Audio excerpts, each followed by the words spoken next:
네, 안녕하세요. 댕규강자입니다. 이번 시간에는 해성 DS에 대해서 한번 공부해 보도록 하겠습니다. 지난 시간에는 삼성 ENA에 대해서 공부를 했었는데 영상을 참고해 주시면 되겠습니다.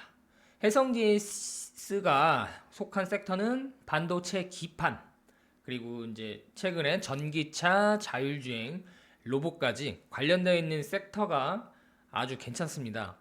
그래서 원래는 해성 DS가 리드 프레임 강자로 알려져 있는데 최근에 기업 환경이 어떻게 변하고 있는지 한번 보도록 하겠습니다.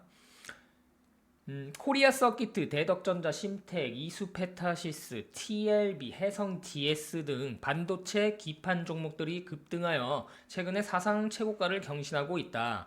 브로드컴의 FCPGA 기판 쇼티지 언급과 광통신 언급으로 관련 섹터가 강하게 상승하고 있다. 미국에서도 기판 그리고 광통신 관련 종목들이 상승을 하고 있습니다. MLCC, MLB, FCPGA, CCL 등 모든 기판 관련 부품의 쇼티지가 심화되고 있다. 금, 은, 구리 등 기판 핵심 원재료 가격 하락으로 원가 부담이 줄어들고 있다. 반면 반도체 가격은 계속 상승하고 판가는 올라가는 추세이므로 이익 스프레드가 계속 확장되고 있습니다.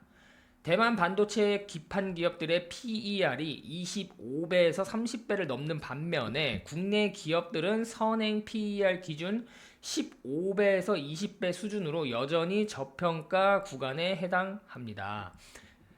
2021년부터 2022년을 보면 코로나19 이후 반도체 공급 부족 사태로 해성 DS의 매출과 영업이익은 폭발적으로 성장을 하였습니다. 2023년부터 2024년은 글로벌 경기 둔화와 IT 수요 감소로 인해 실적이 감소하였습니다. 기존 DDR4에서 DDR5로의 전환이 가속화되면서 단가가 높은 고부가가치 제품 매출이 증가하였습니다. 전기차 및 자율주행차 시장 성장에 따라 차량용 반도체 탑재량이 지속적으로 증가하고 있습니다. 해성 GS는 인피니온, ST마이크로 등 글로벌 대형 고객사를 확보하고 있어 시장 회복 시 가장 먼저 수혜를 입는 구조입니다. 주요 고객사인 인피니온, NXP, ST마이크로가 엔비디아와 파트너십을 맺었다는 것은 해성 DS의 제품이 결국 엔비디아 로봇 하드웨어 체인에 연결된다는 것을 의미합니다. 이 부분이 조금 중요한데 요즘에는 뭐 엔비디아 밸류 체인에 들어갔다 하면 주가가 뭐 밸류에이션을 무시하고 강력하게 상투권으로 진입하는 경향이 있기 때문에 뭐 해성 DS가 직접적으로 엔비디아에 납품을 하지 않더라도 해성 DS의 고객사가 엔비디아에 납품을 한다면 결국에는 해성 DS가 엔비디아에 납품을 하는 게 아니냐 이런 식으로 이제 시장이 해석할 수도 있거든요. 최근 AI 서버 수요 폭증에 따라 전력 효율을 높여주는 쿠퍼 클립 등 신규 부품 매출이 2026년부터 본격적으로 실적에 기여할 것으로 전망이 됩니다. 그래서 해성 DS가 가진 레거시 반도체형 리드 프레임이 단순한 구형 부품이 아니라 휴머노이드 로봇의 하위 제어에 필수적인 부품으로 자리를 잡고 있는 모습이네요.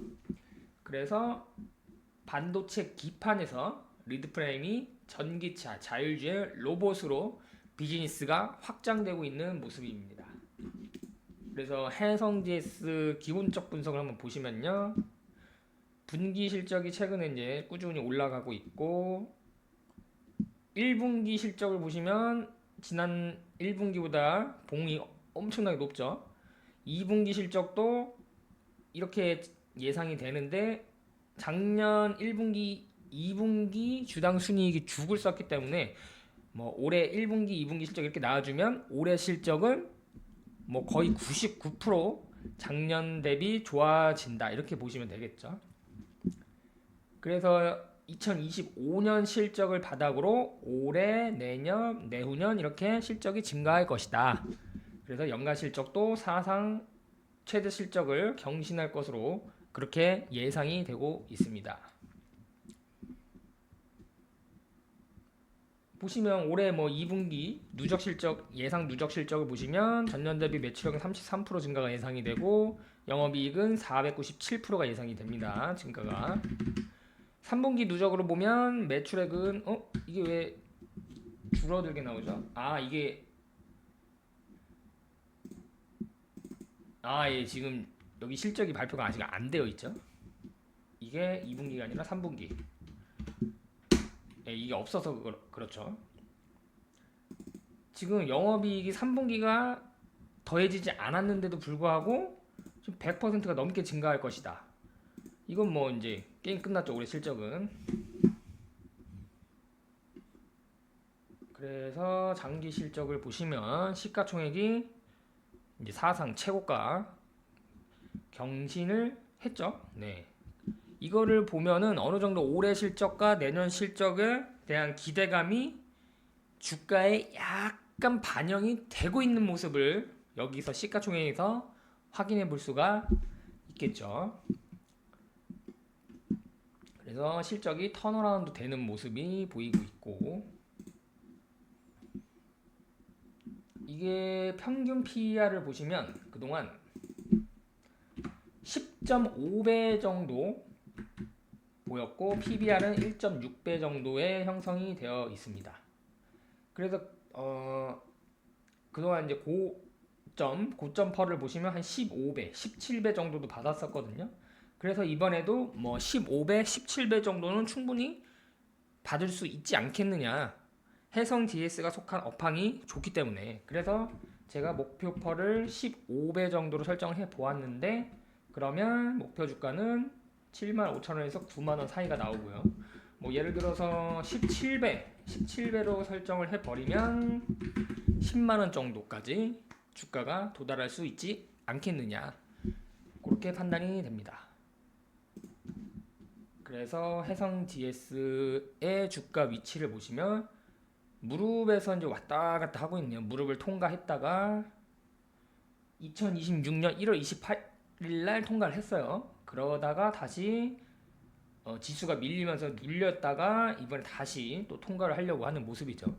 해성 DS 같은 경우에는 뭐 어깨나 상투권까지 진입을 할 종목은 아니라고 보거든요. 그래서 한 허벅지 정도에서 고점이 형성되지 않을까. 이게 이제 한 10만 원 정도 되거든요. 네, 그래서 이 근방까지는 충분히 올라올 수 있는 종목이다. 그렇게 판단이 됩니다. 다른 기업들 한번 볼까요? 기판 종목들. 대덕전자는 허벅지를 이미 통과하고 허리 근방에 걸려 있죠. 여기를 통과하기에는 쉽지 않을 것으로 일단은 보입니다. 대덕전자, 그다음에 심택. 네, 심택은 생각보다 상대적으로 덜 올랐네요. 그리고 그 전에 이미 2025년 11월에 허벅지 고점을 먼저 치긴 했네요.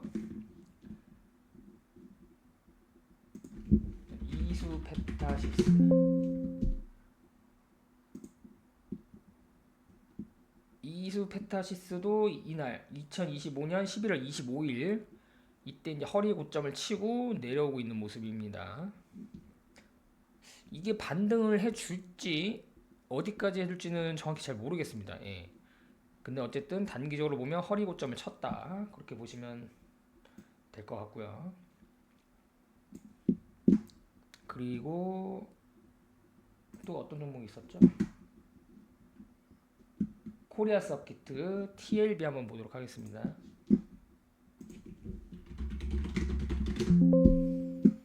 코리아 서키트가 여기 2026년 1월 28일 날 이 종목은 어깨까지 올라와 있네요.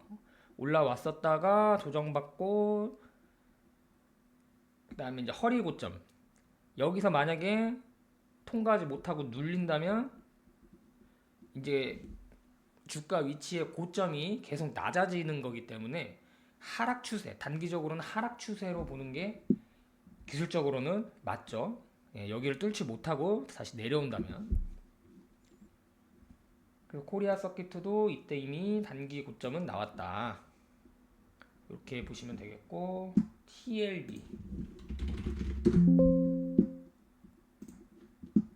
TLB도 이때 고점이 나왔죠.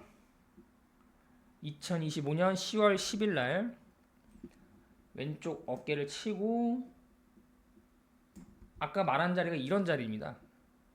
이 허리 고점을 다시 터치하고 이제 빠지는, 그러니까 고점이 어깨에서 허리로 낮아지고 빠지는 모습. 아까 종목이 이런 식으로 나올 수 있다는 얘기입니다.